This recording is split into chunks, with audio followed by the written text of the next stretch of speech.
Once upon a time, in a faraway land, a kind and humble merchant lived with his 3 daughters. His youngest, named Beauty, was the most kind-hearted and thoughtful of them all. Unlike her sisters, who cared only for riches and fine clothing, Beauty found joy in books and nature. One day, the merchant received news that one of his lost ships had returned, carrying great riches. Eager to reclaim his fortune, he set out for the city. "My daughters, tell me what gifts you would like me to bring back for you," the merchant said, his voice weary but hopeful. "Silk dresses, embroidered with gold," the eldest sister demanded dismissively.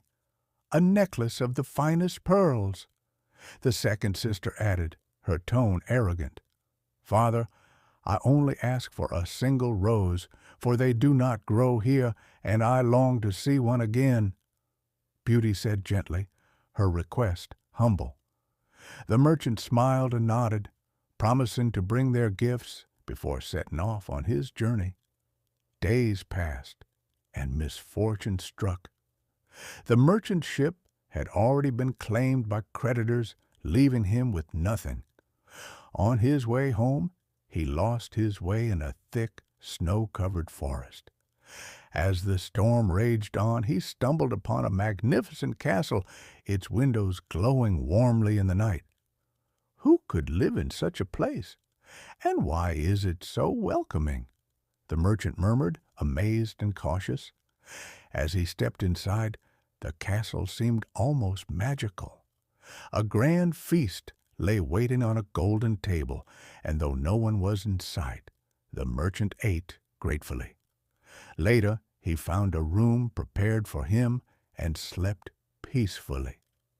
The next morning, while walking through the castle gardens, he spotted a beautiful rose bush. Remembering Beauty's request, he reached out and plucked a single rose. "How dare you steal from me?" a deep, growling voice roared in anger. The merchant gasped as a towering, fearsome creature emerged from the shadows. The beast's eyes burned with fury. "You have taken my hospitality and repaid it with theft. For this you must pay with your life," the beast growled, his voice heavy with rage. The merchant trembled and fell to his knees. "Forgive me. I meant no harm. It was for my youngest daughter. She asked for a single rose," the merchant pleaded desperately. The beast's expression softened slightly. "Then she must take your place. If she comes willingly, you may go free," the beast said, his voice stern but thoughtful. With a heavy heart, the merchant agreed and was allowed to return home. When the merchant told his daughters what had happened, Beauty did not hesitate. "Father, you must not suffer for my sake. I will go to the beast's castle," Beauty said, determined but gentle. Despite his protests, she set out the next morning and arrived at the enchanted castle. To her surprise, the beast did not harm her. Instead, he welcomed her as a guest, providing her with fine dresses, a vast library, and exquisite meals. Each night they dined together, and slowly Beauty began to see kindness beneath the beast's rough exterior. "Beauty, will you marry me?" the beast asked, his tone nervous but hopeful. Beauty hesitated.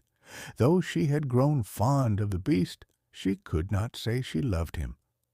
"You are kind, but my heart is not yet ready," Beauty replied, her voice gentle but unsure. The beast sighed but did not press her. One day Beauty wished to visit her father, who had fallen ill. The beast allowed her to leave, but made her promise to return in a week.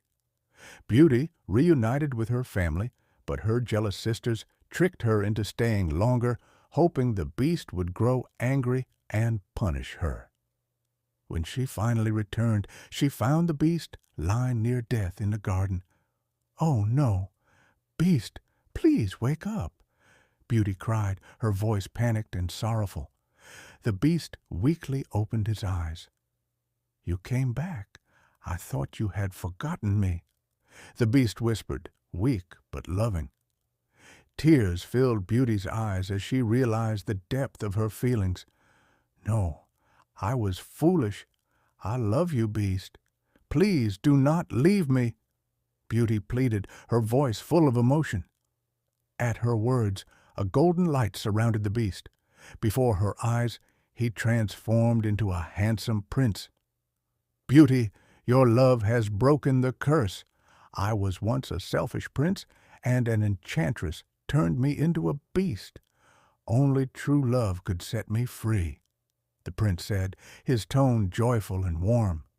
Beauty smiled, her heart full of joy. "Then let us never be apart again," Beauty said, her voice loving and happy. The prince and Beauty were soon married, and they lived happily ever after in the enchanted castle where love, kindness, and understanding flourished forever.